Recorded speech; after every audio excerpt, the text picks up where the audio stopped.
Hello everyone! Today I'll show you a very simple but very useful feature of the EyeSorter Checkbox, project storage. Because EyeSorter is not limited to only one training part. You can save different projects directly into the system and use whenever you need it.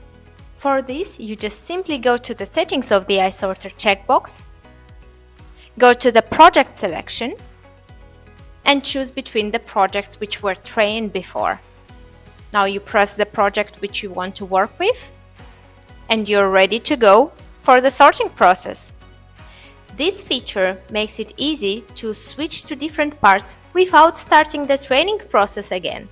Follow us for more EyeSorter Checkbox tips and for our tutorials on YouTube.